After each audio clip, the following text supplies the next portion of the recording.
Ahoy there, jabronis. Welcome to Create and Destroy. I'm your host, Dan Donnarumma, and this is episode number 15. I am super freaking excited about the episode today. My guest for you today is Dan Barrett. Dan is one half of the band Have a Nice Life, which is one of my absolute favorite bands. He also releases music under several other projects, Blackwing, Giles Corey, which are his two solo projects. He also has released music for the project Nahvalr. I hope I'm pronouncing that correctly. It's an open source death metal project and it's really great. All of the music that Dan has worked on and has released is all music that I really enjoy. Dan has become one of my absolute favorite musicians. Both Have a Nice Life LPs, Deathconsciousness and The Unnatural World, are phenomenal records. Both of them are up there for my all-time favorite records. The Blackwing album is Doomed, another one of my all-time favorite albums. It is so incredible. It's Dan's take on Chillwave, and from start to finish, that album is a complete home run for me. It's so goddamn good. Giles Corey, as I mentioned, another one of his projects, which is Dan's take on like acoustic folk Americana music, which delves very heavily into, Dan's struggles with depression, with thoughts of suicide, and it really is incredible. It can be hard for me to listen to at times, if I'm being quite honest with you, because it is super heavy, super depressing, but it is phenomenal. To say that I was excited to do this interview would be an understatement. So without any more of me stammering on, let's get right to it. Here's my conversation with Dan Barrett.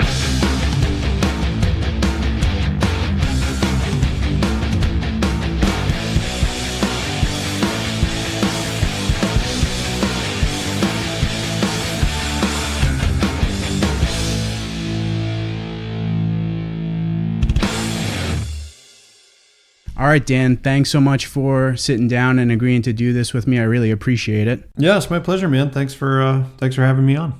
How you doing today?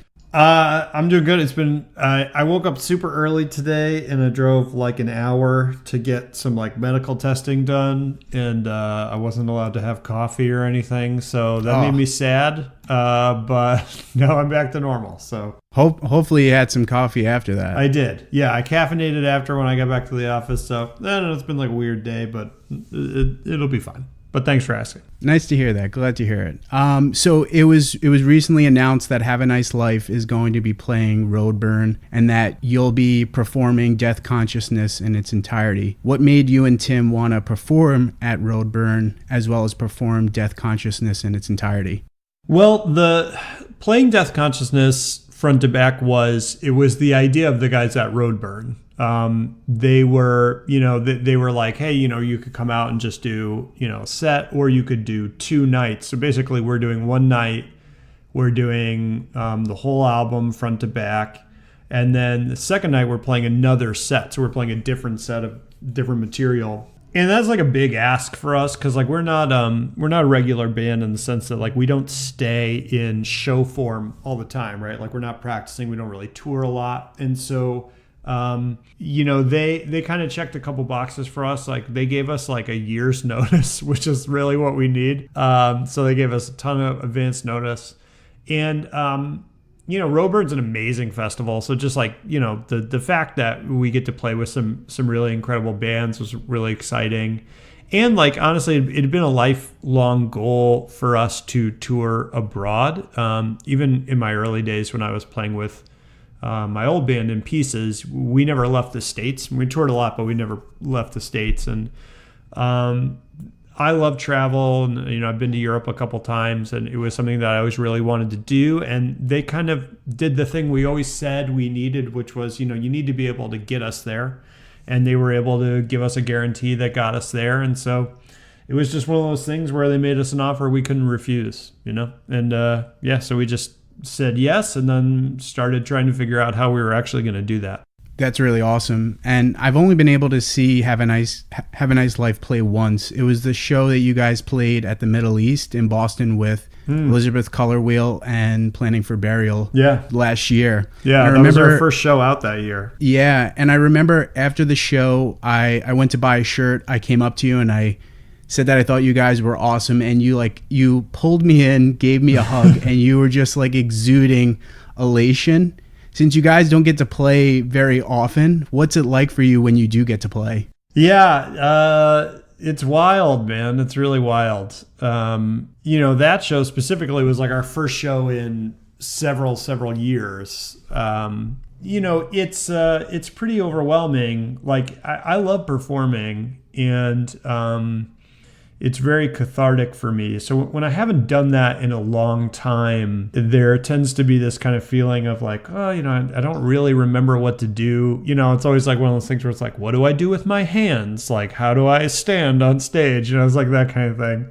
And, am I like, keep the mic in the mic stand guy, or am I no mic stand guy? It's like kind of don't remember all that stuff. And then at some point, if it goes well enough, at some point I kind of hit this moment where I stop thinking about it consciously, and it just becomes very natural. And that's a really it's a really amazing feeling. And I think it's one of those things where, you get to have that moment, which for me is huge. Like I'm just as a person, like I'm very much in my head.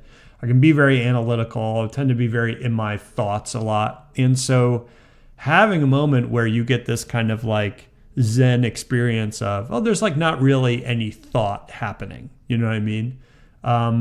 That's a really amazing feeling. And then, every time we play out, we're just so lucky to have all these people that really connect with the music that we make and the stuff we put out. And I think for a band that started as just, it was just Tim and I playing in our dorm room, and it was always a very small thing, a very intimate thing, just recording in bedrooms and stuff, with really no expectation that anyone else would ever hear the music that we made. It's this like really gratifying moment of like, oh, we made this thing that meant a lot to so many people. And it's a really powerful experience. I think if it was the kind of thing where it happened all the time and we played constantly, I don't know if it would have the same impact, but because we're only playing once or twice every 3 or 4 years or something, it ends up being really overwhelming and really, really positive, awesome experience. So yeah, it's a lot of fun, and I'm a hugger by nature, so I just tend to hug everybody and get up in their face. So it's a good time. Yeah, I had interviewed Tom recently, and he and I were talking about that show. That show was incredible, man. Like I walked out of the Middle East completely feeling like I was on cloud nine. Between Tom's set and then you guys following, it was such an incredible show. Cool. Now, I'd be remiss if I didn't ask this. You posted something recently online that said only 2019, which got a lot of people thinking that maybe you're going to be releasing some music come next year. Was that in reference to you releasing something, or was that in reference to you guys playing RoadBurn? Yeah, I was tempted to make a joke and be like, oh, it's just me reminding myself what next year is going to be. I'm really forgetful. So it was definitely in relation to RoadBurn, because that was before we'd made the official announcement. But we have tentative plans to release material next year. It was one of the things, like one of the reasons that like personally I wanted to do RoadBurn and kind of take this opportunity was, like I've got 2 small kids, I've got my own business, my life is very full, and I'd been finding it really hard to work on music, and just like have the desire to do it, but just didn't have the energy, didn't have the time, whatever, was really struggling with that. And I just know about myself that, the way I get things done is I put myself in situations where I have to get them done, right? And so we Have a Nice Life had a bunch of material, probably enough, definitely enough for an EP, maybe enough for a record, that was pretty far along, and it was kind of just waiting on me. It's just waiting on me to do vocals, waiting on me to do some of the production, mix it or whatever. And I was just kind of sitting on it, not really finding the inspiration or the time to work on it. So part of this whole thing was like, well, we definitely wanted to have something for when we started playing shows. We want to have something new that we could offer to people. And it was kind of a way of, kicking myself in the ass and making sure that I get it done. So we have a whole bunch of stuff that's coming along. It's cool. We're kind of mixing up our recording process a little bit. So I don't 100% know, for if it's going to be ready, and I would never promise anything with us just because of the way that we work. But I think we're a lot closer to releasing stuff than people think.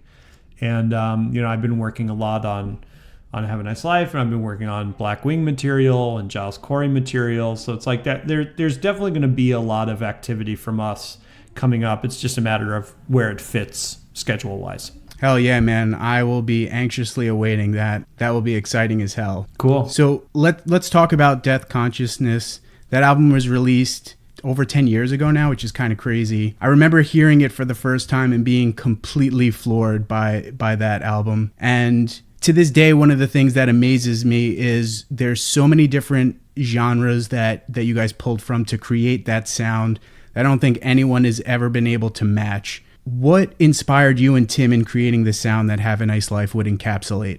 I mean, it's like, so when Have a Nice Life started, Tim and I met. We were both in Western Massachusetts. I was up there for college. Tim was just about to graduate high school, so he's like a year behind me or so. And we were both in like Western Massachusetts, like ska bands, like sweet ska, like punk bands.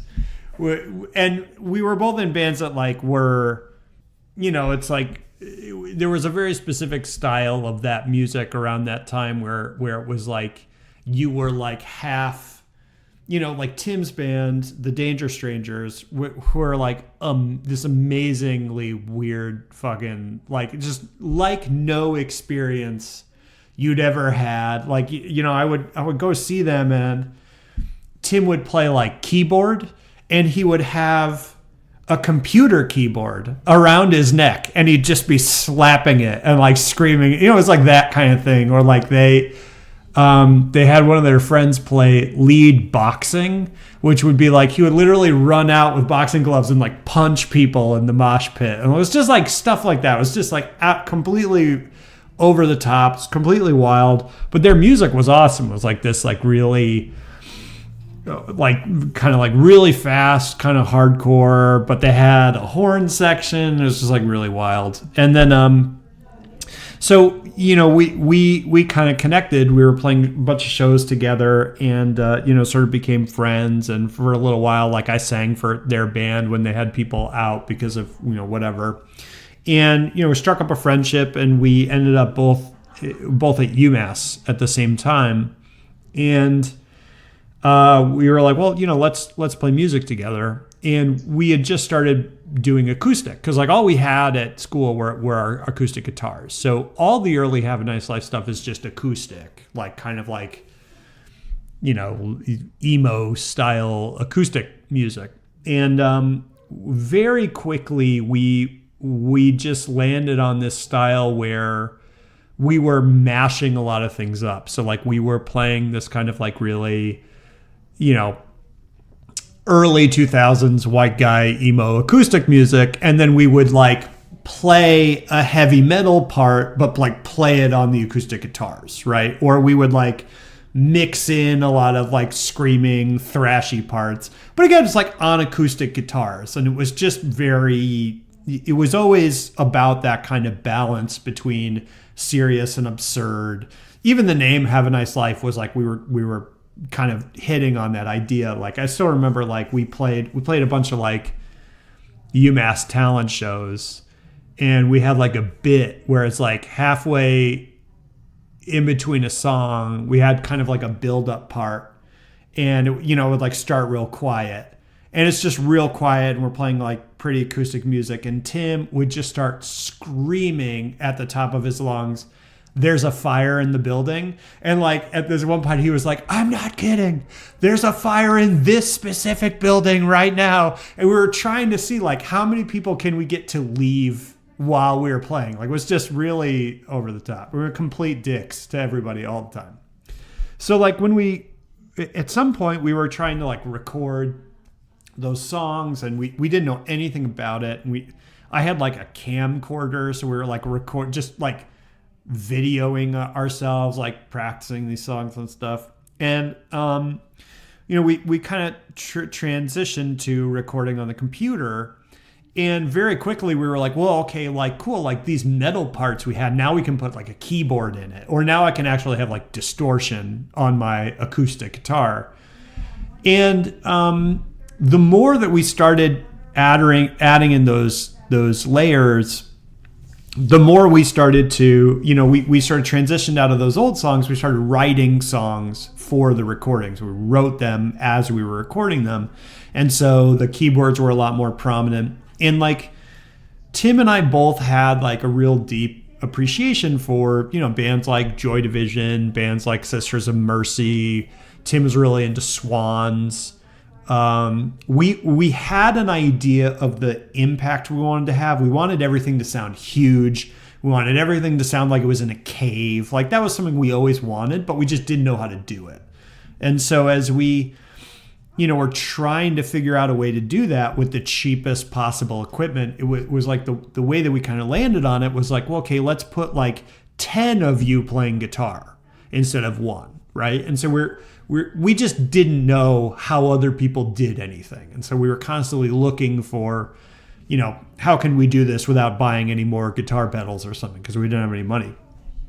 And it just kind of evolved over time. It's like we didn't have an idea of what it was going to sound like. Some of the old demos I can kind of hear like, okay, we're sort of starting to find, like a little theme that's going to work its way into later music or whatever. But largely it was just like, it came from the limitations of our equipment and the limitations of, we had big ideas, but we didn't know how to get there. And so we just kind of made all these like low rent ways of doing it.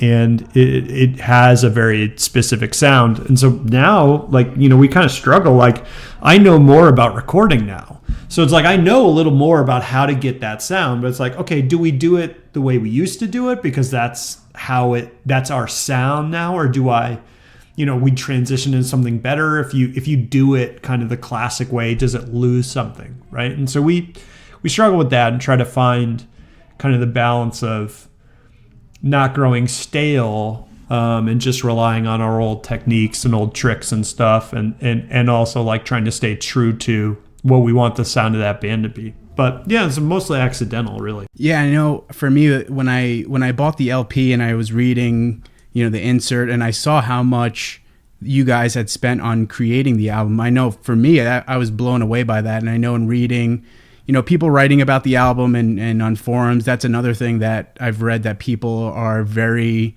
inspired by and very blown away by, is the fact that you guys did not spend a lot of money in creating that album, and especially with how amazing that album sounds. It's funny, man, because it doesn't sound great as a record, right? It just sounds like itself. And I think it's one thing if you are trying to reproduce a studio sound. It's very difficult to do that. But, at the time we were just messing around with like the first version of GarageBand. Like that's what we recorded like all our early stuff on. And at some point I moved up to like Logic Express. And like, and then we eventually moved up to Logic Pro. That was like long after the first album had already come out. But, if you're not trying to sound like you spent a lot of money, you don't have to, right? And, for us, it's like we were always looking for more of like a mood than anything else. And, trying to cover up the fact that like, oh, I like messed up that part on that song, right? So it's like, well, just put a bunch of reverb on it. And like, it's like, oh, that sounds cool now. You know what I mean? Like, there's a lot of stuff like the bass line in Blood Hail. It has a really weird kind of like herky-jerky feel to it. Like the timing's weird on it. And it's because like Tim had recorded a much longer bass part and he was like, turn it into a loop. And I didn't know enough to like edit the actual part, and I couldn't turn his part into a loop. So like chopped off just like the first third of it and looped that. But even that wasn't perfectly on time because I didn't know how to put things perfectly on time. And it's like, so it sounds weird, sounds like off rhythm. And rather than trying to fix it, we were like, well, it kind of sounds cool. Like, let's keep it, right? So then you like build around it. And I think that's always been our philosophy. It's like a lot of the times, like the fuck ups and the mistakes that would get ironed out in a professional recording situation, we keep.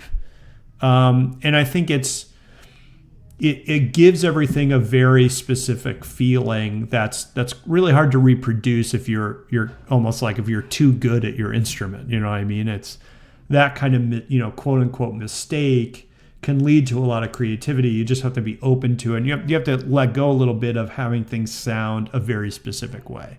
You know, it's a blessing and a curse. It's like, you know, that gives us a lot of creativity. It allows us to find a lot of things that wouldn't have happened otherwise, that are like some of my favorite moments on the stuff that we put out. But at the same time, you know, it's easy to just be lazy and pretend that you're being creative instead. So we try to balance that stuff out. I want to ask you something based on what you just said, that you don't think the album sounds good, and I'm, you know, from a production standpoint. So when you go back and you listen to that album, are you picking apart things that maybe you guys didn't do so well, or are you able to appreciate that album for what it is? Yeah, I think I'm far enough removed from it that it just is what it is. Right? Like, I think when you, at least for me, like when I write or record something, I tend to go through some phases, right? It's like in the beginning, it's like you're looking for something, and typically what'll happen is if something really works, I'll get really excited. And it's like, you know, if I'm recording something like by myself, like, you know, in the office or in my room or whatever, there'll be a moment where I'm like, oh shit. And I'm like jumping up and down. I'm like, yeah, like I get pumped about it. Right. And I'm like, that's like kind of the moment you live for. It's like, that's the most fun. And, you know, you work on it, you get it to where you want to be. But after a while, you're kind of sick of it. And it's usually like, you know, by the time it comes out, I'm like, that shit sucks. Like, I never want to hear it again. You know what I mean? And, you know, if you let enough time goes by, it kind of just becomes the way that it is. It's hard to imagine it being a different way, right? So, you know, at least with Deathconsciousness, like I'm at that point where now it just reminds me of that time in my life. And I remember what it was like, and I remember what I was feeling. And it can definitely put me in a certain mood. And so, you know, I value it for that. And it's, you know, it would sound very different if we were going to record it today, but we didn't record it today. Like, we recorded it then. And, you know, I wouldn't change it at this point. It is what it is. And we were just lucky to put out something that so many people connected to. But it's, you know, it's like so much of the stuff from that album is kind of like accidental, or, you know, again, like literally not expecting anyone to hear it. And so not doing certain things that we might do differently today, because I do expect people to hear our music now, right? And like, well, I know someone's going to listen to this. And in a lot of ways, it's like we try to like forget that. It's like we try to get back to that place where you're just doing things that you enjoy, because if you spend too much time worrying about the audience, you never get it done. But yeah, I don't think I would change it at all. It to me, when I listen to it, I just hear it as it is, or at least I hear it as it is to me, if that makes any sense. Yeah. You know, there's an article that Noisy put out back in 2014 talking about Deathconsciousness being the next greatest album of all time. And I remember when I saw that article, I didn't think that was hyperbole at all. I think that album is so groundbreaking and so influential. Do you and Tim, did you ever think that when you were creating Deathconsciousness, that for a second this album would be as important as it is? No. I mean, literally... So like the first run of Deathconsciousness, it was like I burned every CDR on my computer, you know what I mean? Like one at a time. And I think we made like 50. And I was like, oh, we'll be lucky if we get rid of this many. You know what I mean? It really was like, you know, we had put out a demo before that called Powers of 10. And I remember we went to a show in Connecticut. It was ISIS was playing in Zombie, that band Zombie. And, we were trying to give them away, and like we couldn't give them away. You know, like I gave one to someone, and then I just saw them like walk away and like throw it on the ground. You know, it's like, all right, you know, I'll just pick that one up, and that's like what we expected, right? I mean, it just I remember specifically saying multiple times, like, nobody likes this kind of music. Like at the time I was like, nobody likes 80s throwback goth music. Like this, there's not an audience for this. And there was, but we just didn't realize it. Like I wasn't plugged into that. There were a lot of other bands doing that stuff and exploring that stuff, but just I hadn't heard them. So to us, because we weren't playing live, we weren't plugged into a scene or anything, we were just like, or we might as well have been playing like polka music. We're just like, no one's gonna like this, but it's fun to make it. And that's really like the best place you can be if you're making music. It's like, well, what gets me excited and what do I like? And ironically, like the less you think about everyone else and the more you just think about what you like, typically the deeper you end up connecting with people, right? Because no matter how weird you think your shit is, there are like a million other people who like the same exact thing, feel the same exact way. It doesn't matter what it is, right? So yeah, we kind of lucked into a way of, separating ourselves and just digging into what we liked. But no, I mean, I was absolutely convinced that like my mom would just have like 48 Have a Nice Life CDs in her basement. Like that's where all my CD projects had gone to die beforehand. So that's pretty sure that's what I expected. And what about now? Do you guys realize how important and definitive that album has become for a lot of people? I mean, I only ever really connect with that when we play live. I don't, my day to day, I'm not super connected into music anymore. And, even like locally, it's like Have a Nice Life was never popular locally to me or anything like that. And in fact, like the first place anybody ever really liked us was like in Italy. And we're like, oh, that's weird. Weird, but it's like, I didn't like see that happen. It's just something that like happened on the internet. Right. So, I think a ton of people dig it. That's more than I ever expected. And that's all I really wanted. So, for me, it's just it's a huge positive thing in my life. It gives me that opportunity to go and play and, we can kind of do what we want, put out music when we want and have people like it. And that's awesome. Right. But, it's not something that like shows up in my day-to-day life. Like I've never seen anyone in real life wearing not at a Have a Nice Life show. It's like, I think if I was like walking down the street and I saw someone that I didn't know in a Have a Nice Life shirt, like at a coffee shop, that I would be like, fuck. But that's like never happened. So, it's all just internet stuff to me, I guess. And in 2014, you guys released The Unnatural World, which is such a great follow-up album. I love that album. And I absolutely love the song Cropsy. When I got to see you guys play, I remember saying, please just let them play Cropsy. And then that sample came on and I was like, fuck yes. Where did you find that sample? It's such a creepy, eerie sample, and I feel like it sets that song up so perfectly. Yeah, it's I found it on YouTube. So that's I'll give you my secret place to find weird sounds. It's on YouTube. I had just watched, there's a great documentary that's directed by Joshua Zeman that's called Cropsy, and I had just watched it. And like the way Have a Nice Life names our songs is when Tim comes over and like we sit down and we're like recording stuff, then we got to save the Logic file we recorded into. And it's just whatever random ass shit I can come, like it's just no rhyme or reason. So it's like I had just watched the documentary Cropsy and I was like, oh, I got Cropsy, whatever, we saved it. And because I think it was originally called, I don't know, it was called something super goofy. So, that was there. And, I hadn't worked on the vocals or anything. And, I ended up theming some of the vocals around some of the stuff in the documentary. And the documentary includes some of the original footage from that newscast, which actually like, it's Geraldo Rivera is the one doing the report on it, like a young Geraldo Rivera. And so I was just getting into it. I was like researching it for my personal pleasure and I found that. And I was like, this is a really brutal clip. And we wanted to mess around with, spoken audio. We like doing that, kind of working clips into some of the music. And, it just kind of fit. So, just looked around on YouTube, found something. And I liked how, it's like all distorted and it's all like, it sounds weirdly compressed and all that stuff. And we like that. It's like we like the weird artifacts of digital compression. And all that stuff. So it just worked out. It was like one of those things where everything kind of clicked, and I was like, it's just all works together really well.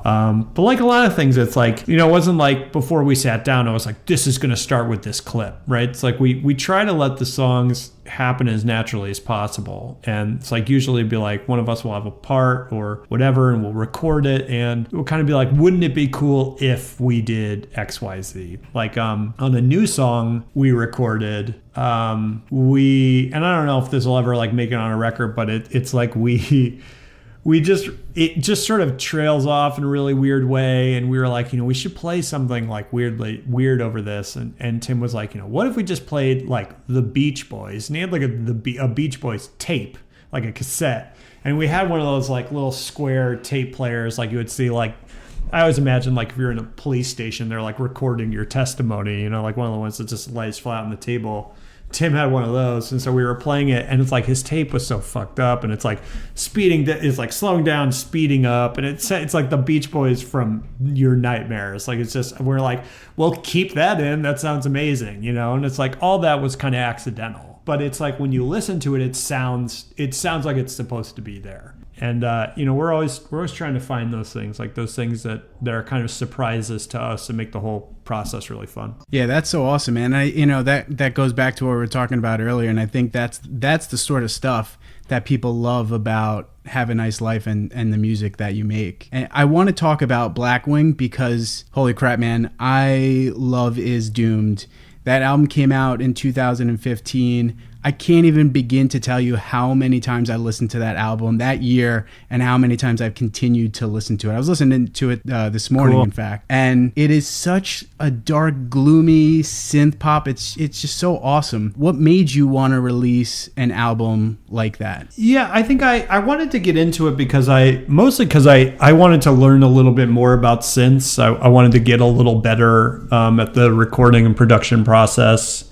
And I was just kind of looking for an excuse to mess around with that stuff. It was kind of like the same thing with Giles Corey. Giles Corey, I was like, it's all acoustic instruments, right? No electronic stuff. And that didn't end up actually being true, but that was like when I started, I thought that was what it was going to be.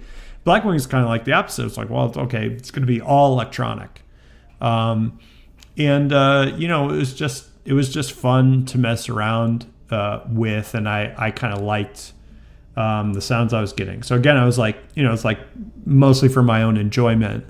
And I was listening to a lot of synth-based music at the time. And, that was kind of like when chillwave was really having its moment. And I was like, what if I did a sad chillwave album? Like, what would that sound like? And it's like, that's kind of how I pick my projects. It's like the what if Merle Haggard, was in a pop punk band or something. And it's like, well, okay, let's try to figure out what that would sound like. And it gives me just enough restriction that I can be kind of creative in that space. So, but it was a lot of fun. I had a ton of fun making that album. I'm glad that you dig it because I dig it a lot too. I had a lot of fun with it. Yeah, that album is right up there for like all-time favorite albums for me. And I was told, I'm hoping this is correct, I was told that you used Fruity Loops in making that album. Is that correct? No, that's not. I did not use Fruity Loops. I've heard of Fruity Loops, but I don't really know what it is. But I record it with the exact same setup that I use for Have a Nice Life,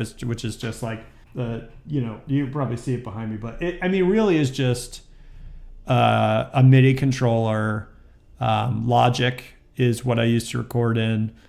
I bought some like instrument packs, but it's like nothing special, really nothing special. It's just spending a lot of time applying kind of layers of effects to sounds that were already out there. I'm not an advanced producer or recorder at all.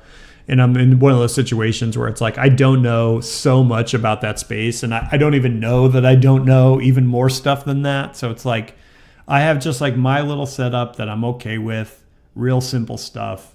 And I just kind of mess around with it. And that's kind of how we do everything. Same thing with Have a Nice Life. It's like we got a way to plug in to the computer and get like input from guitar and stuff. But other than that, it's just like MIDI controller and mostly in Logic.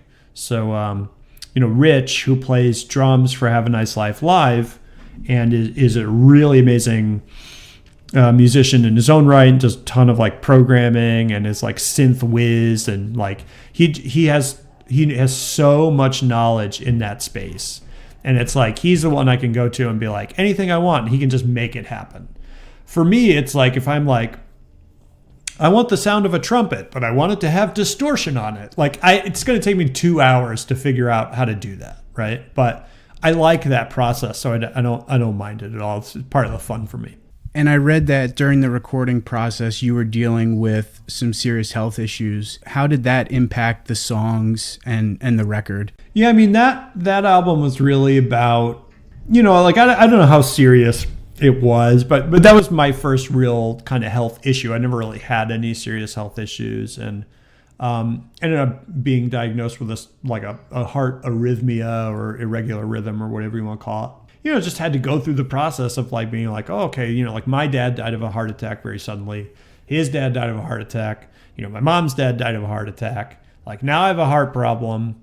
I was like a little overweight. I was kind of stressed out. And so, I feel like everybody's going to have a moment where, it's one thing to like, you feel someone else's mortality or feel sad about, someone else passing, or it's another thing to feel like, oh, okay, this is the point at which you kind of cross a line where now your health is an issue and you really got to think about it. And it was a weird feeling for me, right? So that album is really like, okay, like, let me write about that. Because, I really feel like, all the albums I put out are really about, even if I didn't mean for it to be that way, they all end up being about very specific times in my life and the things I'm dealing with in that time in my life. And, I think a lot of people would be into it if I just kept writing about the same exact stuff. But, I really feel like, as I get older and my life changes, I've got to change the stuff that I write about, right? So, like the new Have a Nice Life stuff is really focused on, hey, like, I'm married, I have kids, like, what does that mean? What does that mean? What do I feel about that? Like, let me really dig into that. And I'm still a depressive dude, so I've still got that. It's still got that feeling to it, but I've got to deal with different things because I'm not the same person I was in 2010 or 2012 or whatever. You've got to keep that updating, and you just hope that people can come along with you and kind of change as you change. Yeah, I did want to ask you about that because you are a father. How has fatherhood affected your perspective or outlook on life?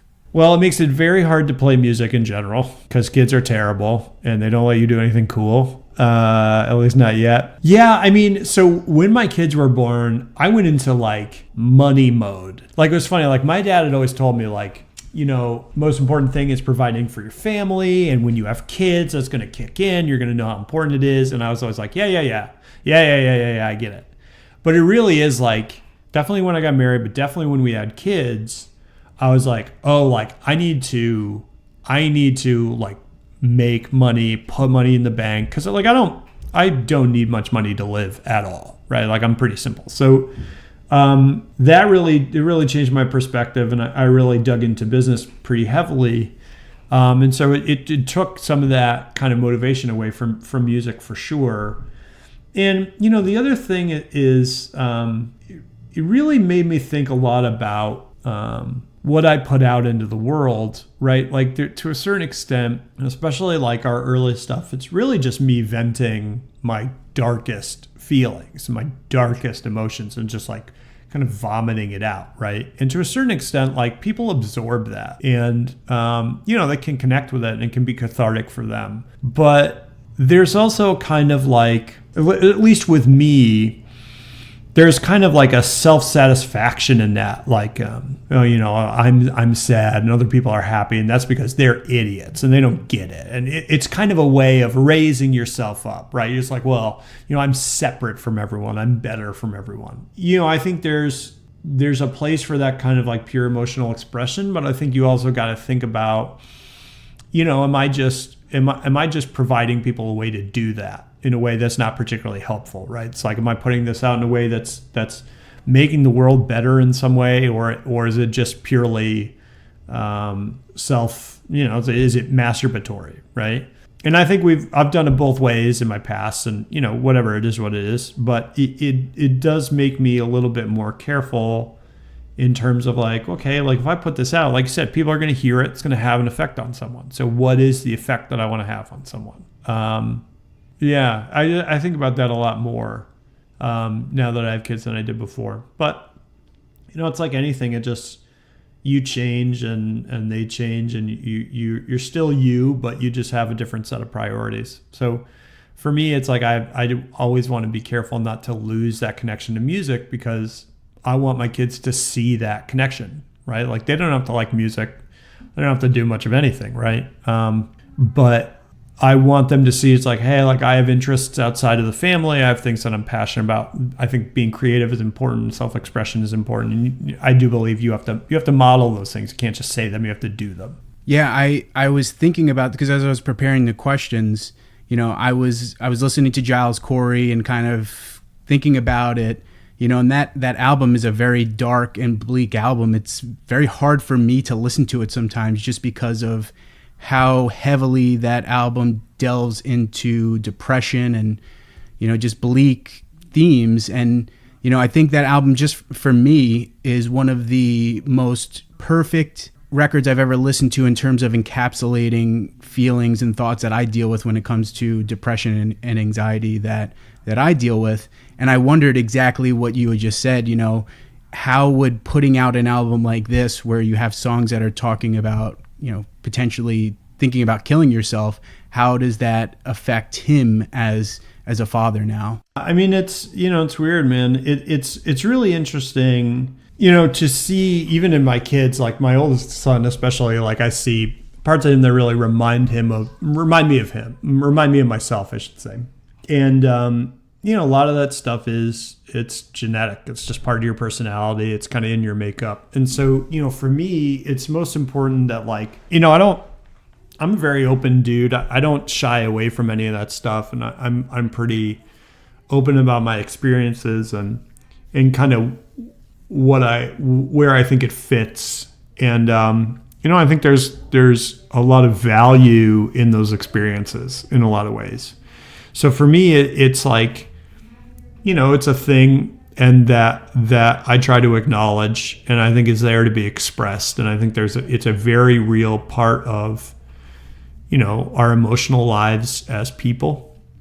But I think the danger is mostly in trying to hide it away, trying to pretend like it's not there, not taking the steps you need to take care of yourself. But I've also kind of, as I've gotten older and I've moved through those experiences, which were really dark and really low experiences for me, like I can see a straight line from those moments to who I am now, right? So I don't think I would change it in a lot of ways. And I think that's really the goal of art, is you got to take those experiences and integrate it into your understanding of yourself and who you are and who you want to be.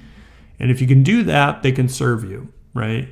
And if you don't, you just try to pretend like it's not there, or you try to hide it away, or you kind of tiptoe around it. You give it a lot more power. And so like with our kids, like we're very open with our kids, talk about death with our kids. And they've had, members of our family pass away since they've been old enough to kind of understand those things. We talk about it. It's like, hey, when you die, it means your body is broken and doesn't work anymore. And so, they put your body in the ground. Like, that's what it is. Like, it's not, it's a natural part of life, something you're definitely going to see, and something that we want to talk about and be open about. And the same thing with emotions, right? It's like, not all emotions are pretty. You got to learn to take the good with the bad. So for me, it's more important to be open and to be honest about those things than it is to be perfect, because you can't be perfect. So anytime you're trying to project a perfect image to someone, you're just bullshitting, right? And try to eliminate as much of that as possible from my relationship with my kids and with anybody, really, which is hard, but I think it's worthwhile. Yeah. Now, last question or two here. I saw that you've been training in Jiu Jitsu, which is awesome because I've also trained in Jiu Jitsu. Do you have a favorite submission? Well, I haven't trained in a little while because I had a herniated disc, which is another old man problem that's amazing. So I haven't trained in a little while. I am really bad at jiu-jitsu, which is part of the reason I like it. I love it and I hate it at the same time. My favorite submission by far is the Kimura because it's the one I can do sometimes. You know what I mean? I'm like, it's there. I could see it. I like you can turn it into a sweep. You can do a lot of stuff with it. So I am like terrible at arm bars, and I've always wanted to be good at arm bars, and I never managed to do it. But one time I got like an effortless arm bar on something, like someone just kicked in, didn't even think about it, just did it perfectly, and that was like the single greatest moment of my jiu-jitsu career. It's like just getting an arm bar on like a first month white belt, but like just that feeling of it just kind of happened. Like I didn't try to do it, it happened, right? And like that's a really addictive feeling. And it's like, oh, I want that back. And of course, it's never happened again. It never happened again. Submitting people is such a great feeling. There's one of my favorite submissions is a mounted triangle. And one of the reasons why I love it is because I could very easily either get someone to tap from the triangle or hit him with a shotgun arm bar. Oh, so awesome. Do you train no-gi or gi? I've done both. Before I got injured, I'd done like no-gi for like my whole first year, and then I moved up to the advanced class, which is all gi, and it's taught by like really amazing high-level jiu-jitsu instructor. And man, I don't know if I thought it was okay because I was in the beginner class, but it's like, it's just fucking getting fed to the sharks in the advanced class. So I love no-gi, but I don't know if that's just like, I love it because that was the last time I did good in jiu-jitsu, you know what I mean? But I just love it both. The gi stuff is, I hadn't been doing it very long, so I kind of needed to go back and like just review the basics. And it's a much slower game.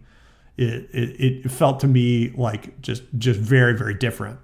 So it's not my favorite. I would say I like the no-gi the best, but it's all great, man. And it's like, if someone is like, I run my own business, I got people that work for me, I was like, I do the music thing. Like people compliment me on the music thing, and I'm a really lucky dude. I have a really great life. And I think it's important for me to do something where I blatantly suck at it, right? And it's like there's no escaping that in jiu-jitsu. The thing I like about jiu-jitsu is, unlike a lot of other martial arts, there is no kidding yourself about how you are doing. You are constantly presented with the fact that it's like, doesn't matter how well you think you know that move because you were just practicing it in class. Like the second you try to do it on someone that won't let you, you're like, oh, I suck. I still suck at this. Gotcha. And that's it's a really valuable experience. I think it built a lot of character, which I need. So yeah, it's been a lot of fun. Jiu-jitsu is so humbling. The mats do not lie. Like you said, you know very quickly where your game's at. Mm-hmm. So lastly, man, what have you been listening to lately? Yeah, not a lot. Although just recently I listened to that new Drug Church album, and it is, I love that record. Typically it's like right now, like I listen to music when I work, and so I tend to throw on like a synthy playlist or something. It's just something that's kind of in the background, right? And it's really just fuel to keep me paying attention. But someone sent me that the song "Dollar Story" by Drug Church, which is off their newer record, and God, I was like, this is like amazing. It just made me want to listen to fast guitar music again, which I really hadn't done in a long time. So it's I've been really enjoying that. Really enjoying it a lot. It's I'm a sucker. I'm a real sucker for that kind of like punk, hardcore influenced, riffy kind of music, and it's been nice to reconnect to that. Nice, man. Well, Dan, I want to thank you so much for your time. You know, your music has affected me in a very profound way, and I know it's done that for a lot of others as well. At times it fucks me up. At times it makes me super sad, but it also at times makes me want to go wild. Thanks so much again for agreeing to speak with me. This has been awesome. I really appreciate it. Yeah, it's my pleasure, man. Thank you so much. And there you have it, folks. That's my conversation with Dan Barrett. Guys, that was so much freaking fun. I typically will get a little nervous whenever I do an interview with someone, but usually those nerves will dissipate after like a minute or after the first few questions. To be honest with you, I was kind of nervous for most of my discussion with Dan. Luckily, those nerves didn't really show. But yeah, I was nervous speaking with him. I really enjoyed all of my conversation with him, but I also appreciated the fact that he and I could shoot the shit a little bit about Jiu Jitsu and find out that he likes the Kimura submission. So I'm not a big Kimura guy, but there's a Kimura sweep that I really like. I enjoy being able to talk about music, and then the fact that I get to talk about Jiu Jitsu is awesome as hell. Hopefully once my old man body heals up, I'll be able to get back into training. I'm pretty excited that Dan shared with me that there'll probably be some new Have a Nice Life, Giles Corey, Blackwing stuff coming in the very near future. That's pretty freaking awesome. Can't wait to hear what he has to share with all of us. I'll make sure to add links in the show notes to how you could follow Dan on social media, how you could listen to his bands, and how you can pick up some merch if you'd like to. So make sure to follow Dan. Give all of his music a listen to if you haven't done so yet. Follow the show on social media if you can. Subscribe, rate us, and feel free to hit me up, guys. I always enjoy speaking with people. For those of you that have reached out to me to ask me questions or to just say that you've enjoyed listening to the show, I appreciate it, guys. So as always, get out there, create something cool. I will see you next time.